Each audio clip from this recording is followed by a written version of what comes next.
Another Asian Chinese product thing to put in. Let's open it up.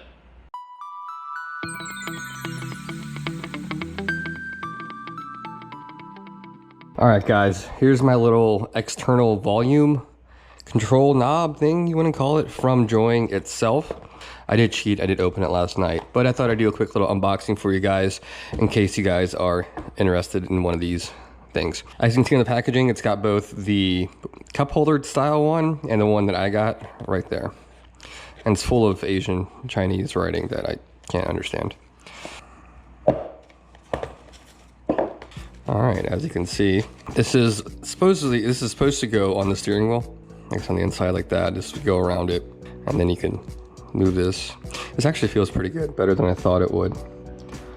But my plan is to circumcise it and take it off right there and pretty much just customize it to where I can mount this somewhere on the console in a very clean way and make it look as factory as possible. I don't care if these buttons work. I only really care about the volume dial. Hi Turbo, how are you? The little battery it comes with and the little transponder, which I already wired up the car underneath. Well, I should say I already have the wires accessed underneath the little kick plate or knee plate on the driver's side, so I don't have to go back in there again. I was getting really tired of doing that, so I can go ahead and wire these up.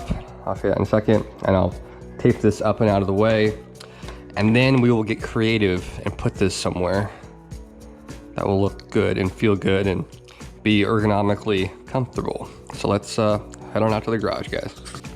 Okay, so what I had already done is ran the wires already, so they're right here. I'm gonna go ahead and solder these to the appropriate wire, obviously. So we got key, ground, and accessory. They're all red, but I did label all of them accordingly.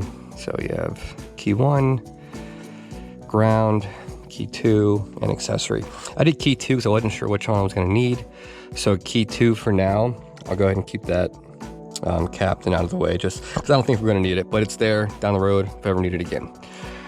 So let me go ahead and get these soldered up, and then we'll find a good spot for the little volume knob, maybe right here, or right here, maybe on the wheel. Just kidding, that'd be really, really stupid. All right, so you got it all soldered up. Easy day. Gonna right underneath there, no big deal. Just some double-sided tape and wires just spread up in there. Let's go ahead and test it, make sure the little knob even works, and then we'll go from there. All right, so it's pretty much plug and play. You go into the steering wheel settings and you kind of push whatever you want and then hit the thing on here and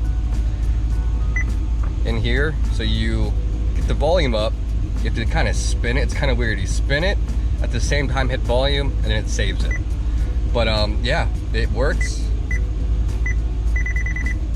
pretty well actually.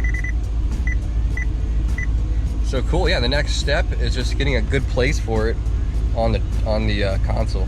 I'm thinking right here, which we're gonna have to route into this piece. But that's okay. This piece is pretty cheap if I fuck it up. So I think that's what we're gonna do, guys. All right, it's been a couple days. Sorry about that, guys. I'm busy, traveling, work, all that jazz. Here's where we are. I got the little active handling cover. I don't know what you call this thing, off. Really easy to take off. It just pops right off. And here is the little button. As you can see, I cut it very crudely. I got my little knockoff Dremel tool here. I'm gonna go ahead and get this thing filed down really nice and smooth to match the rest of it. And the idea is I'm gonna make a little notch in here until I got a point. And it's gonna fit right down in there, probably about an 3/4 inch down. And then I'll do some plastic putty work around it, clean it up really good, sand it, and color match it to the black as best as I can. So I'm gonna go ahead and do that now, and I'll report back shortly. All right, this little rotary tool made quick work of the side of this, nice and lined up. I'll buff it out a little bit more. You're not gonna see most of that, so I'm not too concerned about it. So now I'm gonna go ahead and start just a little template for this, and underneath's kind of weird. There's enough room to do it. It's just the way everything's set up is kind of awkward. But I'm gonna start on top, doing probably 1.5 inch cut right there, and slowly making it wider and fitting it just right because I can always take off, but I can't put back on. So that's what I'm gonna do now.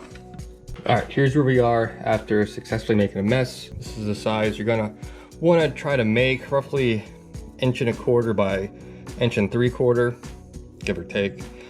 This, the way it's kind of shaped kind of awkwardly, and there's still a battery there, which I'm gonna have to get to every so often. So my plan for that is to put this in place. It's gonna look similar to that. I'll put some molding around it. All right, by now you should have something that represents a huge mess, but it's a functional mess. The dial works, it's hardening right now. This is just a putty, it's a plastic putty. You knead it together, kind of like call it a clay, kind of like a clay, I don't know. But I've placed it in there, I molded it around underneath. I left the spot underneath so I can access the battery if and when it ever dies. So I'm gonna go ahead and let this cure overnight. I'm gonna sand the shit out of it tomorrow, get it super smooth, and then we're gonna resurface all this the same color, and then we should be in business. All right, guys, it's been one day. This thing to dry really well. It looks like shit right now, I understand that, but it'll look better very soon.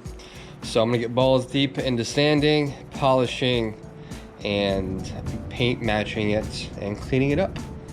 And I'll be back in a minute. All right, one pass over with my sanding block and my little rotary tool. It's starting to look a lot more button-like. Everything's so functional, works good. So I'm gonna probably do about 2 or 3 more passes before I think it's good, and we can start painting this whole thing. All right, so I got it where I want it for video purposes. I could probably spend 2 more days sanding the hell out of this thing. It's pretty smooth for what it is. I have a decent textured paint on it, so I'm not worried about it. I tested it in the car. It feels really good. The position's perfect, about 3/4 inch above this, so I'll always find it, which is nice.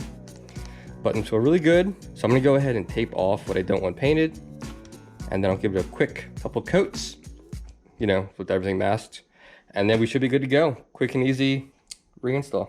All right, hopefully you can see that. I got it all taped up. Got 1 coat of Plasti Dip. It will dry to a nice flat surface, which is what I want. I'll go ahead and do 2 more healthy coats and we'll throw it in. We'll take the tape off and we'll throw it in. All right, guys, sorry about my stupid dark garage. I'm doing the best I can. As you can see, I got it in. It looks pretty good, not bad. I could have done a little better, but it's okay. Paint match is pretty close. I did tape that. That's kind of tacky, but whatever. I decided that I'm going to put some sort of cover around this to match the aluminum, whatever pattern this is. So some kind of aluminum collar wrapped gonna go around this. So I wasn't too worried about the fit and finish of it. But from 2 feet away, it looks fine. Feels really good in the hand. I don't know if you can feel it clicking, it's very satisfying. I gotta clean up this thing really bad, but not too bad. It almost looks like it's supposed to be there. I'm not too mad about that. So let me start this thing. Hopefully it still works as far as still synced up to it. One thing I've noticed about this stereo and amp, it takes about 5 to 6 seconds for the amp to turn on. I guess it's because it's the weird proprietary AC Delco. It's got a, I have no idea. I'm bullshitting, but yeah, that's kind of annoying. Other than that, it's no real issues. I'm trying to find a commercial and I can't. All right, cool. Here's some talk radio. That the owners are writing see here for campaigns. Changes at the state level, in the local level, in the Fed level. I can't think. That's really satisfying. Right now, I only have the volume control synced. I can do any of these buttons as some sort of proprietary button from up here. You just got to program it. I think I showed you guys earlier in this video, but this feels so perfect to drive. So comfortable. Yeah, well, I'm glad I didn't do it up there. Like I said, I'm gonna dress this up around here much better, and it'll match the top of that. So it'll look pretty good all said and done, but it works now. I can drive it around, pain in the ass, not be able to drive it all week. So this is back together, and it's dirty as hell. Holy shit! I gotta clean all that putty off there, but no big deal. Hope you guys enjoyed this. See you guys next time. Later.